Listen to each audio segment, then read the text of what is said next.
미국 애리조나주에 스티븐 스콧과 게리 스몰리라고 하는 단짝 친구가 있었습니다. 어느 날 스티븐 집에 게리가 찾아왔습니다. 그랬더니 스티븐이 마음속에 있는 것을 토해냈습니다. 나는 지금 대학 졸업 후에 6년 동안 직장 생활을 6곳이나 했는데 다 잘렸다, 실패했다. 그리고 사업을 3번이나 했는데 사업도 3번 다 쫄딱 망하고 빚만 지금 잔뜩 지고 있다. 내가 앞으로 어떻게 해야 되느냐? 어떻게 했으면 좋겠느냐? 하고 물었습니다. 그러자 이 게리가 어떻게 대답할 수가 없었어요. 그래서 한다는 말이 스티븐, 내가 내일 얘기해 줄게. 오늘은 그냥 자라. 그리고 그날 밤에 이 게리가 하나님께 밤을 자지 않고 기도했습니다. 어떻게 해야 됩니까? 내 친구 좀 살려주세요. 그래 6년 동안의 직장 생활 6번 실패하고 사업 3번 실패하고 이 인생을 어떻게 해야 됩니까? 하고 깊게 기도하는데 하나님께서 깨달음을 주었습니다. 그 다음날 아침 게리가 스티븐에게 말했습니다. 스티븐, 내가 하라는 대로만 하면은 너는 반드시 2년 안에 성공한다. 그리고 내가 하라는 대로 계속 이어가면은 5년 안에 너는 백만장자가 될 수 있다. 실천하겠느냐 그럽니다. 이때 스티븐이 내가 이 판국에 그렇게만 해준다면 무엇이든지 할 수 있다. 말해라. 그랬더니 성경을 매일 아침 성경을 펴라. 그 중에 잠언을 펴라. 그리고 노트를 옆에다 두어라. 필기구를 두라. 그리고 하루에 잠언 한 장을 읽고 거기서 깨달은 점을 노트에다 기록하고 거기서 끝나면 안 된다. 이 노트에 기록한 이것을 네가 생활 속에서 반드시 실천해라.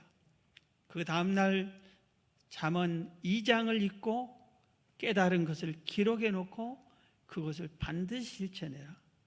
이렇게 한 달이 보통 30일, 31일이니까 잠언이 31장이니까 하루에 한 장씩 읽고 그렇게 하고 한 달이 30일째는 마지막 날에는 2장을 읽어라.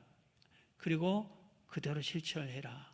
그러면 넌 반드시 성공할 것이다. 그렇게 권면을 했습니다. 스티븐이 게리가 기도하면서 하나님의 주신 깨달음이라고 말하니까 믿음으로 내가 한번 실천해 보겠다. 이런 생각을 갖고 성경 잠언을 펼쳤습니다. 그리고 매일 하루에 가장 첫 시간에, 가장 좋은 시간에 매일 첫 시간 잠언을 펴고 기도하는 마음으로 읽었습니다. 깨달음을 노트에 기록했습니다. 그리고 그것을 한 가지씩 실천을 하기 시작을 했습니다. 2년이 지났어요. 이 잠언은 누가 기록했죠? 세상에서 가장 지혜로운 솔로몬이 기록했어요. 그래서 하나님의 교훈이라고도 하고 잠언의 교훈이라고도 하고 솔로몬의 교훈이라고도 하는 거예요. 그래서 이 스티븐이 솔로몬이 자기에게 교훈했다고 생각을 한 겁니다. 그러면서 뭐라고 하냐면은 그 솔로몬의 교훈 중에 잠언서 중에 동업자를 찾아라, 동업해라 이 말이 떠오릅니다. 그래서 동업자를 찾습니다. 그리고 마침 동업자를 얻습니다. 그리고 광고 마케팅 회사를 세웠습니다. 그런데 놀랍게도 계속해서 이 일을 하는 거예요. 날마다 잠언 한 장 읽고 느낀 점을 기록하고 그것을 실천하고 계속하는 과정에 이 회사가 놀랍게 성장을 합니다. 그리고 5년째 될 때는 실제로 수많은 그 빚쟁이가 백만장자가 되는 판열에 서게 됩니다. 잠언이 무슨 마술을 부린 것 같죠? 제가 2주 전에 얘기했죠. 광주에 있는 향기교회 이강주 목사님의 자녀들 얘기를 했어요. 이강주 목사님 본인은 아주 공부를 잘해서 그 지역에 제일 좋은 대학, 좋은 과를 졸업했다 그랬어요. 자식은 그런데 그렇지 않다고 그랬어요. 첫째 아들이 초등학교 1학년 졸업할 때 담임 선생님이 불렀다겠습니다. 그래서 왜 불렀습니까? 하고 가봤더니 1학년을 다시 다녀야 됩니다. 왜 그렇습니까? 했더니 이 애는 한글을 아직 모릅니다. 모든 자녀들이 유치원 어린이집에서 한글 다 떼고 초등학교 들어오는데 이 애는 한글도 모릅니다. 그런 1학년 다시 다녀야 돼요. 1학년 공부도 못하고 있습니다. 한글도 모르고 있습니다. 4학년이 됐습니다. 4학년이 되니까 어느 날 학교를 갔다 왔더니 그 아들이 엄마 아빠에게 엄마 친구들이 날더러 바보라고 그래 그렇게 얘기합니다. 그런데 엄마는 아니야 넌 바보가 아니야 하나님이 너를 얼마나 사랑하는데 이렇게 얘기해 주는데 친구들까지 바보로 여길 정도로 그래서 중학교를 들어갈 수가 없어요. 갈 곳이 없습니다. 대안학교를 찾았습니다. 대안학교도 한글을 제대로 모르는 학생을 받아주는 곳이 없었습니다. 그래서 할 수 없이 이 목사님이 자기 자녀 셋을 데리고 대안학교를 시작했다고 그랬어요. 그래서 과목을 성경으로 했어요. 새벽 예배를 드리고 성경을 교과서로 삼고 글도 가르치고 여러 가지 논술도 가르치고 이렇게 생활의 모든 걸 가르치고 그래서 주 교재가 성경이었다고 그랬어요. 그런데 이 아들이 암기를 잘하는 모양이에요. 잠언을 1장부터 외우기 시작을 하는데 16장까지 잠언을 외웠어요. 그러니까 얼마나 많이 외웠어요? 잠언 우리가 한 장 암송하기도 어려운데 16장까지 암송해요. 그랬을 때 확 깨달음이 왔어요. 야, 내 친구들은 지금 전부 중고등학생들, 고등학생들인데 나만 이게 뭐냐? 잠언을 보니까 공부해야 되겠다. 내가 해야 할 일을 해야 되겠다. 내가 이 청소년 시절에 공부 놓치면 안 되겠다. 정신이 바짝 난 겁니다. 그리고 스스로 공부를 한 거예요. 시키지 않았는데 스스로 한 겁니다. 그래서 하루에 새벽 예배 딱 드리고 그 다음부터 공부하기 시작하는데 하루에 서너 시간 자고 계속해서 공부를 자기가 하는 거예요. 그래서 1년 만에 중학교 졸업 자격 검정고시 합격합니다. 고등학교 자격 졸업 검정고시를 합격합니다. 그래서 이제 대학을 들어갈 수 있잖아요. 그런데 대학을 우리나라 대학보다 더 좋은 대학으로 갑니다. 전 세계 100대 대학에 들어가는 인도의 델리 대학에 들어갑니다. 우리나라의 대학들보다 더 좋은 대학이에요. 거기에 들어가서 우수한 성적으로 졸업하고 자기 동생들은 거기서 3년 만에 최고 성적으로 다른 일본의 네루 대학 거기를 또 이렇게 졸업하고 이런 식으로 되었습니다. 여러분 잠언이 뭘 그냥 요술쟁이 성경입니까? 오늘 여기까지 말씀을 듣고 여러분이 나도 내가 이제 안 되겠다. 잠언을 선택하고 잠언을 이렇게 읽어서 나도 이런 사람처럼 성공해야 되겠다. 그렇게 생각하면 오산입니다. 그렇게 하지 마세요.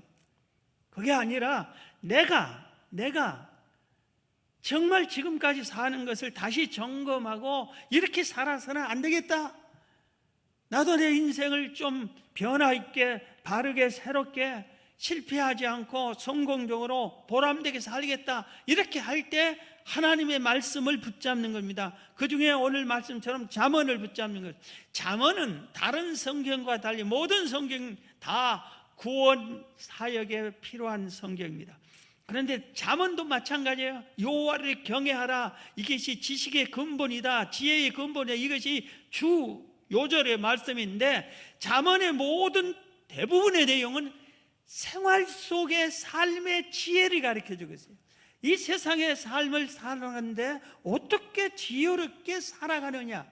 지혜로운 자가 세상을 지배하고 통치하고 승리하는데 그 지혜를 주는 게 바로 이 잠언서라 이겁니다.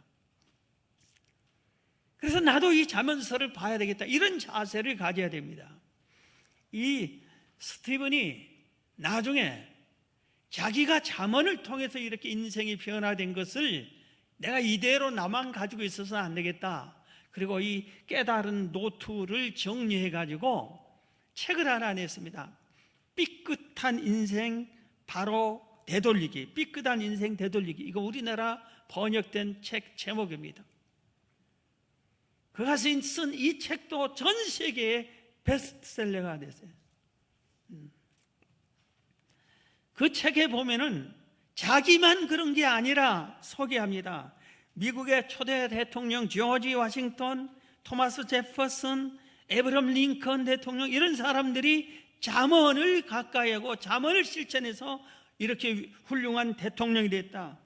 그 다음에 자동차왕 헨리 포드, 발명왕 에디슨, 그리고 세계 제일 가부 빌 게이츠, 그리고 월마트 창시자 샘 월트, 그리고 헬렌 켈러, 그리고 스티븐 스필버그, 이 사람은 영화계의 대부와 같은 사람입니다. 그리고 오프라 윈프리, 이 사람은 앵커 중에 아주 유명한 앵커입니다. 이런 사람들이 전부 다 잠언을 통해서 지혜를 얻고 자기의 삶의 모든 것을 고쳐서 잠언처럼 잠언이 주는 교훈대로 살아서 이런 사람이 됐다, 이렇게 소개를 하고 있습니다. 이것은 누구든지 이렇게 하면 할 수 있다, 변화된다 하는 것을 증명해 주는 것입니다. 오늘 그 책의 내용 중에 여러 가지가 있는데 그 중에 하나를 선택해서 제가 보완을 해서 오늘 말씀드립니다. 우리의 삶이 이 땅에서 풍성한 삶을 살려고 하면은 그 중에 하나가, 잠언에 여러 가지 가르치는데 그 중에 하나가 성실한 것, 근면하면서 성실한 겁니다. 쉽게 말해서 인생을 열정적으로 부지런히 바르게 살라. 그러면은 당신은 반드시 이 세상에서 풍성한 삶을 살 것이다. 이것을 가르쳐 주고 있습니다. 예수님 말씀하셨어요. 친히 요한복음 10장 10절에 내가 온 것은 양으로, 예수님이 이 땅에 온 것은 양으로, 우리로 생명을 얻게 하고 그리고 더 풍성히 얻게 하려는 것이니라. 예수님이 이 땅에 오신 목적이 우리를 죄에서 구원해서 생명, 영혼 구원받게 하는 것이고, 그것만이 아니라 영혼 구원받는 하나님의 자녀들이 이 땅에 사는 동안에도 풍성하게 살게 해주기 위해서 왔다, 그렇게 말씀하셨어요. 성경 이사야 53장 5절에 그가 찔림은, 예수님이 찔린 것은 우리의 허물 때문이요 그가 상함은, 예수님이 상함은 우리 죄악 때문이라. 그가 징계를 받음으로, 예수님이 징계를 받음으로 우리는 평화를 누리고 그가, 예수님이 채찍에 맞음으로 우리는 나음을 받았도다. 여기서 예수님께서 십자가에 지기하여 골고다 언덕에 채찍을 맞고 가시에 찔림을 받고 양손 양발에 못을 받고 피 흘려 죽은 목적이 그렇게 함으로 죄만 사해 준 것이 아니라 병도 치유해 주고 가난과 질병과 저주의 모든 것을 다 짊어지고 가셨다. 성경은 그렇게 말하는 겁니다. 그렇기 때문에 우리가 이 사실을 믿는 우리는 가난과 질병과 저주에서 예수님의 은혜로 자유함을 얻고, 우리가 가난해야 되고 우리가 질병으로 고통받아야 되고 우리가 이렇게 저주를 받고 살아야 되는 것이 아니라 예수님이 미리 먼저 감당해 주셨다 이겁니다. 그럼 그 은혜에 감사하면서 그걸 누리면서 우리가 사는 것이 하나님을 제대로 잘 믿고 바로 사는 것이라 이겁니다.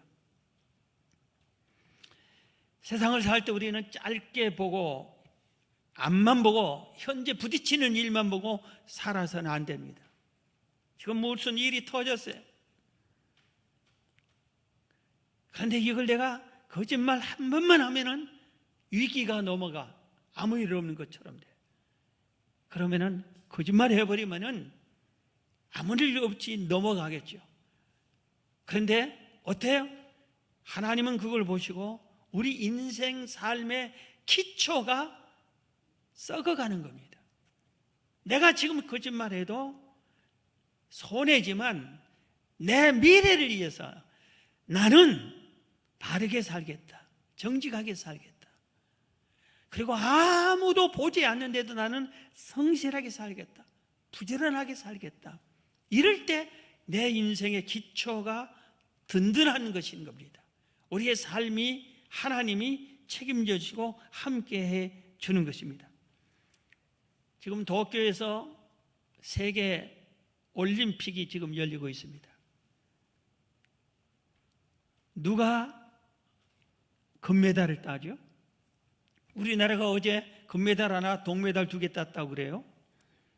전 세계에서 경기를 가장 잘한 사람들이 뽑혀 모였습니다. 그들끼리 경주를 해서 1등의 금메달, 2등의 은메달, 3등의 동메달을 줍니다.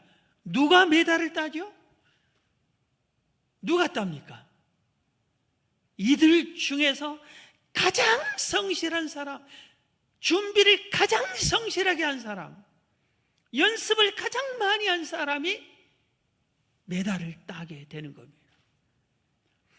유럽 지역에 가면은, 유럽은 축구를 온 유럽 사람들이 너무너무 좋아합니다. 그래서 유럽은 축구 잘한 사람은 이렇게 하늘처럼 떠받쳐주는 거예요. 정치 잘한 사람이니 다른 연예인이 소용없습니다. 오직 축구예요. 축구. 그 지역은 축구예요. 그래서 축구 잘한 사람을 아주 우대해 줍니다. 그 나라를 아주 우러러 봐줍니다. 이 정도로 축구가 중요하게 여겨요. 축구의 고장이에요. 그런데 거기에 우리나라의 선수 한 명이 갔습니다. 오래전에. 그게 차범근 선수예요. 거기 갔어요. 동양인이 유럽의 선수로 뛰러 가겠다는 것은 생각지도 않을 때 우여곡절 끝에 거기를 가게 됐어요. 그런데 보니까 게임이 안 돼. 기술은 좀 어떨지 좀 따라갈지 모르겠는데 체력적으로, 그 다음에 언어적으로 모든 면에 되지가 않아요. 그러면서 이 같은 성수들이 야 니네 나라 돌아가라 그렇게 난리쳤어요. 그래서 보따리 싸고 집으로 돌아오려고 하다가 아니다. 내가 여기서 무너지면 내 후배들도 아무도 못 온다. 내가 반드시 여기서 훌륭한 선수가 되겠다. 그러면서 고칩니다. 물론 차범근 선수 하나님을 잘 믿는 선수였어요. 기도하는 선수였어요. 뭘 고쳤어요? 자기는 채식주의자인데 이 선수들이 식사하는 걸 보니까 전부 매 끼마다 고기를 먹어요. 체력이 강해. 그래 그들과 부딪힐 때마다 쓰러져요. 물론 이 차범근 선수는 채식을 좋아했겠지만 고기 살 돈이 없어서 고기를 제대로 못 먹어요. 그런데 여기 이제 선수가 됐고 나름대로 돈이 생겼기 때문에 완전히 식습을 그들과 똑같이 고기로 바꿨습니다. 체질을 바꿨어요.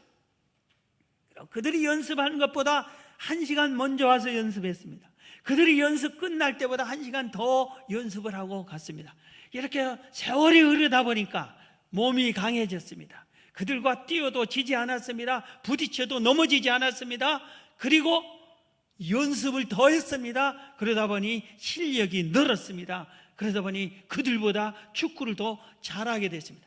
지금도 이 차범근은 독일에 가면은 많은 사람들이 축하해주고 환영을 해줍니다. 이 차범근 선수가 우리나라 국가대표 선수가 됐어요. 월드컵 축구, 전 세계 축구 대항전을 하는 이 월드컵, 가장 큰 대회가 축구 월드컵입니다.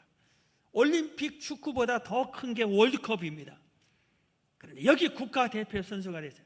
나이가 축구 선수로는 환갑이 넘을 정도로 나이가 월등히 많았는데도 젊은 한국 대표 선수들과 같이 너무 축구를 잘하니까 나이가 많아도 그래도 국가대표 좀 해달라고, 그래서 같이 젊은 선수들과 함께 한 팀이 돼서 합숙 훈련을 합니다. 그런데 어느 날 비가 막 계속 쏟아지는데 일기예보가 종일 비가 온다고 그랬어요. 그래서 감독도 코치도 다른 선수들도 다 오늘은 연습하지 않고 쉬는 날이다 하고 쉬고 들어누워 있고 TV 보고 있고 음악 감상하고 이렇게 하는데 장대비가 쏟아지는 운동장에 누군가 한 사람이 공을 차고 연습을 하고 있대요. 그 누군가 하고 와서 봤더니 축구를 가장 잘한, 우리나라에서 제일 잘한, 유럽에서도 인정받는 차범근 선수가 혼자 연습하고 있어요. 그래서 후배들이 깜짝 놀랐습니다. 선배는 무슨 연습을 비가 오는데 합니까? 그리고 안 해도 선배는 잘하는데 왜 합니까? 내가 연습 안 하면 내 몸이 안다, 그렇게 말했습니다. 내가 연습 안 하면 내 몸이, 하루 연습 안 하면 그만큼 내 몸이 처진다 이거예요. 그래서 비가 오나 눈이 오나 하루에 해야 할 연습량은 채운다 이겁니다. 그 다음부터 우리나라 선수들이 연습할 때 비가 와도 실내에서라도 개인별로 체력 운동이라도 연습을 하게 되었습니다. 오늘 본문을 봅니다. 잠언 6장 6절에 게으른 자여 개미에게 가서 그가 하는 것을 보고 지혜를 배우더라.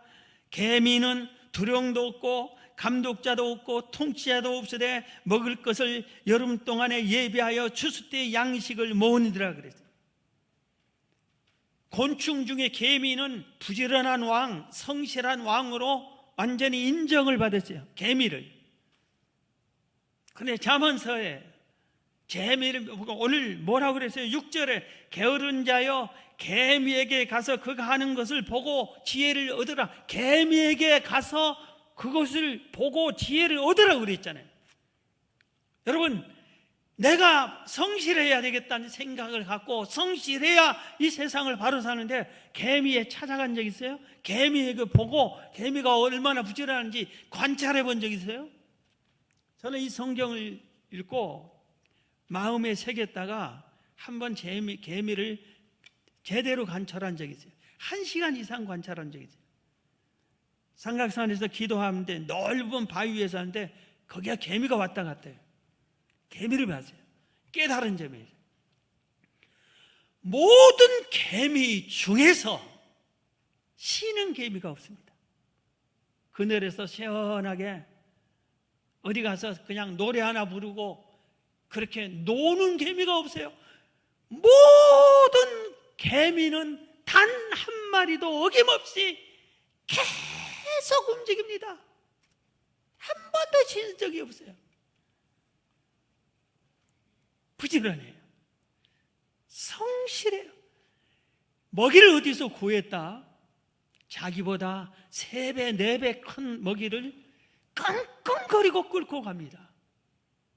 끙끙거리고 끌고 가. 그걸 자기가 먹겠다고 그래요? 자기 동료들이 같이 먹겠겠죠. 그런데 끙끙거리고.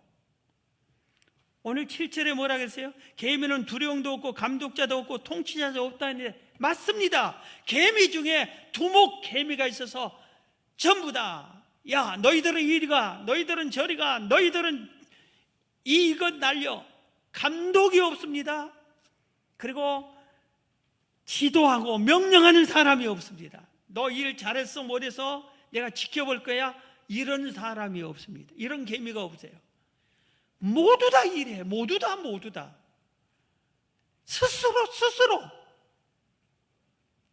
스스로 일하는 거예요.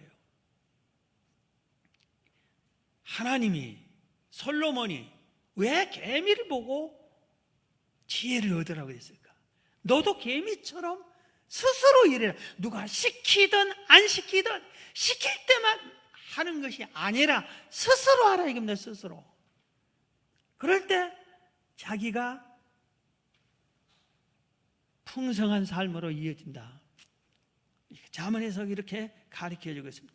그리고 이 개미들은 미래를 준비합니다. 겨울에는 양식이 없다는 걸 미리 알기 때문에 미래를 위해서 때학볕 때도 계속해서 쉬지 않고 일을 합니다. 저는 초등학교 6학년 때 담임 선생님을 잊지 못합니다. 참 좋은 선생님, 초등학교 6학년 때 만나는 것을 고맙게 생각하고 있어요. 총각 선생님이었어요. 근데 6학년 담임이 딱 돼서 첫날 첫 모임이에요.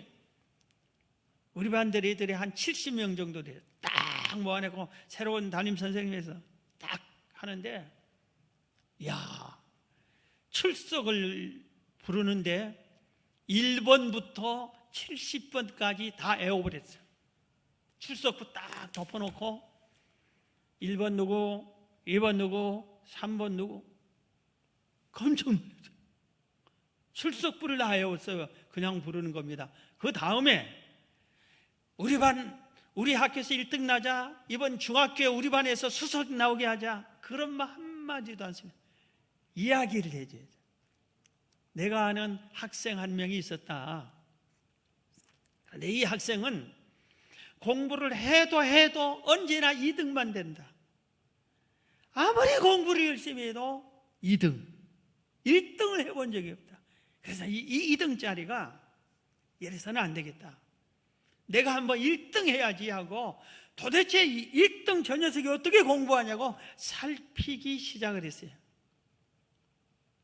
학교에서 딱 보니까 공부 시간에 선생님 보고 필기하고 쉬는 시간에 어떻게 하고, 그건 자기하고 똑같아요. 그럼 이상하네. 학교 공부 나하고 똑같아 하는데 왜 저희가 1등 하지? 그의 집을 한번 살피기로 했어요. 몰래 뒤따라가서 그 집에 살폈어요. 그런데 그 집에 자기가 밤늦게 남들보다 제일로 늦게 공부한 그 시간이 있었어요. 2등짜리가. 그리고 난 이 시간에 잤어요. 그런데 그 시간이 됐는데 1등짜리는 그래도 공부를 하는 거예요. 1시간 후에 불이 꺼지는 거예요. 그래서 저 녀석이 나보다 1시간, 매일 1시간 공부를 더 했으니 내가 2등밖에 될 수밖에 없지. 그 다음부터 자기가 그 1등짜리가 공부하고 자던 그 시간보다 그 애보다 더 1시간을 더 공부를 했어요. 그랬더니 한 달이 지나고 시험을 보니까 자기가 1등이 되죠. 그 다음부터 계속 그렇게 했더니 계속 1등이 되죠. 이 얘기를 해주고 그 다음이 문제예요. 그 다음이 선생님이 뭐라고 그러는지, 야, 학교에서 가르치는 공부만 하고 되겠니? 스스로 공부를 열심히 해야지. 우리도 공부하고 싶을 사람 내일 새벽에 학교로 나와, 그러더라고요.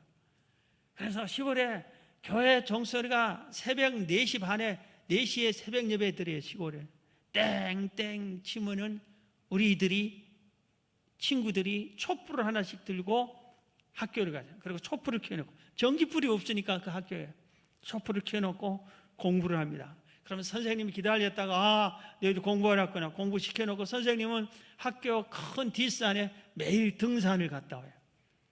그리고 해가 환히 밝으면은 집에 가서 밥 먹고 오느라, 그러면 집에 가서 밥 먹고 다시 학교 등교를. 그것을 6학년 담임 선생님이 깨우쳐 주셨어요. 정말 좋은 것을. 이분은 교회 안 다녔을 거예요. 그런데 어떻게 잠언을 알았지? 계미를 어떻게 알았지? 아마 어디서 들었나? 이런 생각을 하는데, 어쨌든 우리에게 초등학교 6학년생을 새벽부에 촛불 켜놓고 공부를 2-3시간 더 열심히 하게끔 노력을 시킨 그런 좋은 선생님이었습니다. 오늘 이 잠언이 성실한 자에게, 게으르지 않고 부지런하고 성실한 자에게 주시는 은혜를 소개하고 있습니다. 하나님이 약속한 내용들이에요. 인도해 주겠다. 인도해 주겠다. 잠언 11장 3절에 정직한 자의 성실은 자기를 인도하거니와. 성실한 자가 정직하게 성실하게 꾸준히 살면은 하나님이 인도해 준다 이겁니다. 성실하게 살면은 길이 열려. 여러분 직장에서 만약 직장 생활에 아주 성실하게 해보세요. 길이 열려. 길이 열려. 그 회사가 별별 일 없으면 다른 데서 스카우트에 가요. 성실하면은 길이 열린다고, 인도를 받게 돼 있어요. 이건 하나님이 역사해 주셔요. 약속했어요. 솔로몬이 증명해 준 거예요. 오늘날 같이 갈 바를 알지 못하고 복잡하고 어지럽고 하루에도 수십 번 새로운 것이 나타나고 어느 것이 옳은지 분단하기 어려운 때예요. 길을 찾기 어려운 때에 그런데 걱정할 필요 없어요. 내가 매사에 내 할 일을 성실하게 하면은 길이 열려요. 학생은 무엇을 성실하게 해야 돼요? 학생 때 공부를 놓치면은 평생 후에 학생은 학생 때 공부를 열심히 해요. 가정에서 내가 할 일을 열심히 성실하게 해봐요. 회사에서 성실하게 해보라고. 길이 열려요. 길이 열린다고. 성실한데도 길이 안 열린 사람이 없어요. 성실한 자에게 복을 준다고 약속했어요. 잠언 28장 10절에 정직한 자를 악한 길로 유인하는 자는 스스로 자기 함정에 빠져도 성실한 자는 복을 받느니라. 성실한 자는 복을 받느니라.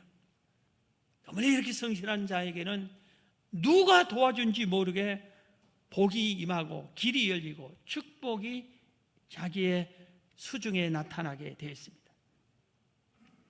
그 다음에 받은 복을 빼앗기지도 않아. 잠언 29장 14절에 보면 왕이 가난한 자를 성실히 신원하면 그의 왕위가 영원히 견고하리라. 왕이 됐어요. 왕이 하는 일 중에 백성 중에 어렵고 가난하고 힘든 백성들을 늘 긍휼히 여기고 잘 보살펴주는 일을 성실하게 정성껏 잘해주면 이들이 우리 왕이 최고다. 이것을 보고 다른 백성들도 나를 직접 도와준 건 아니지만 저렇게 좋은 왕은 우리의 왕이 계속돼야 된다. 왕을 지지해주고 찬양합니다. 왕의 자리가 뺏겨지지 않아요. 받은 복을 뺏기지 않아요. 성실한 자는 보호해 주신다. 보호해 주신다.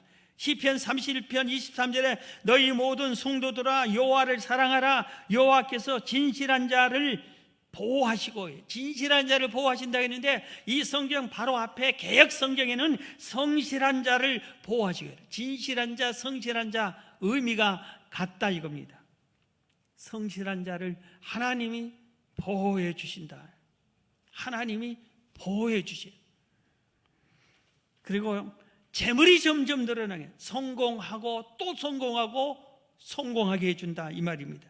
잠언 13장 11절에 헛되이 얻은 재물은 점차 사라지고 열심히 일해서 얻은 재물은 성실하게 모은 재물은 점점 늘어난다 그래서 점점 늘어난다.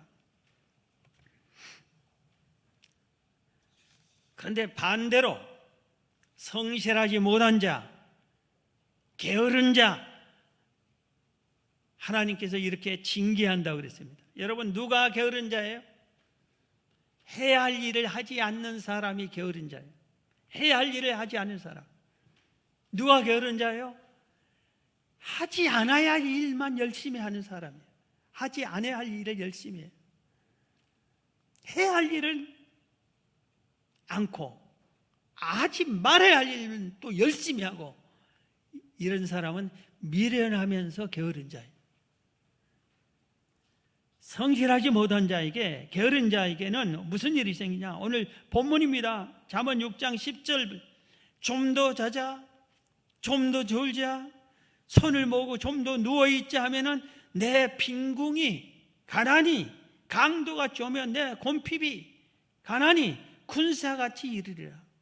가난하고 어려움이 찾아온다 이겁니다. 게으른 자, 성실하지 않은 자예요. 그 다음에 게으른 자, 성실하지 않는 자는 다른 사람의 종이 돼요. 여러분 내가 남의 노예가 되면 되겠어요? 종이 되면 되겠어요? 잠언 12장 24절에 부지런한 자의 손은 사람을 다스리게 되어도 게으른 자는 불임을 받느니라. 게으른 자는 불임을 받느니라 그랬어요. 나중에 한번 소개할 기회가 오겠지만 잠언 맨 마지막 장 31장은 현숙한 여인을 소개하고 있어요. 제가 청년 때 이런 여자하고 결혼하게 해달라고 하는 기도 1번이 바로 그거예요. 그런데 거기에 이 현숙한 여인이 얼마나 부지런한지 남편이 그를 칭찬하고 자식들이 그를 칭찬하고 지역 사람들이 그 여인을 칭찬해요. 그리고 일찍 일어나서 종들을, 노예를 일을 다 시켜. 너는 이거 해라, 너는 이거 해라, 이렇게 다 해. 부지런한 연인이. 그러니까 지도자가 되는 거예요. 지도자가.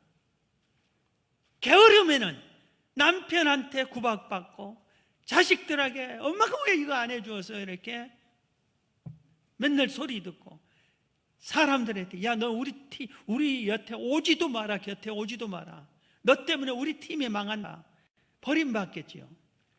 그런데 부지런하게 성실하면은 남을 다스리는 자가 돼. 그렇지 않으면은, 게으르면은 노예가 돼, 노예. 자기만 그게 아니라 집안을 무너뜨린다 그랬어요. 잠언 18장 9절에 자기의 일을 게을리하는 자는 패가하는 자의 형제니라. 이 게으른 자, 성실하지 못한 자가 있으면은 그 사람만 무너진 게 아니라 그 집안은 같이 살잖아요. 같이 사는 그 집안이 무너져요. 그 공동체에 이렇게 게으른 사람이 한 사람 있으면 그 공동체가 무너지게 된 겁니다. 서두에지가 소개한 스티븐, 이 사람은 포천지가 선정하는, 이 포천지라고 하는 경제에서 가끔 세계 500대 기업을 소개했어요. 그런데 그 중에 8번째 부자예요. 그러니까 우리나라에 이 사람을 따라갈 부자가 없다 이겁니다. 그런 사람까지 되었어요. 자, 오늘 말씀을 마치겠습니다. 여러분, 인생이 나는 실패한 것 같다, 걱정하지 마세요. 지금부터 말씀을 붙잡으세요. 잠언을 붙잡으세요. 잠언이 가르치는 대로 하나씩 고쳐보세요. 실천을 해보세요. 실제로 별별 일 없는 인생이었다 지금까지. 잠언을 다시 붙잡고 그렇게 실천하면은 여러분들이 리더가 될 수 있고 여러분들이 복 위에 복을 받을 수 있습니다. 성경대로 믿고 성경대로 사는 사람이 하나님이 책임져 줍니다. 하나님이 그들을 버리지 않습니다. 신명기 28장을 축복장이라고 그러잖아요. 그 28장이 뭡니까? 하나님의 말씀을 삼가 듣고 행하는 자에게 들어가도 나가도 복을 받게 해준다. 떡 반죽 그릇이 복을 받게 해준다. 들 짐승이 복을 받게 해준다 했잖아요. 세계 민족에 뛰어난 사람이 되게 해준다고 했잖아요. 하나님의 말씀은 축복의 말씀이에요. 그러니까 말씀을 지켜 행하는 자는 영생명을 얻고 풍성해지는 거예요. 예수님이 약속하셨습니다. 우리는 매년 한 10년째 8월 달에는 새벽 기도를 잠언으로 했어요. 올해도 합니다. 그래서 작년 여러분 성경학교 잠언 읽기, 그 다음에 필사하기, 암송하기, 9월 중에 잠언 암송 대회를 할 거예요. 또 필사한 것을 다 또 이렇게 전시도 할 거예요. 반드시 하루에 한 장 읽고 또 시간 내서 일부러 기록도 하고, 그렇게 하면은 한 달이면 그게 다 기록도 돼요. 여러분들이 이 스티븐처럼 그의 친구도 똑같이 그런 은혜를 받습니다. 두 사람이 서로. 여러분들도 이런 은혜를 차지하기를 주의 이름으로 축원합니다.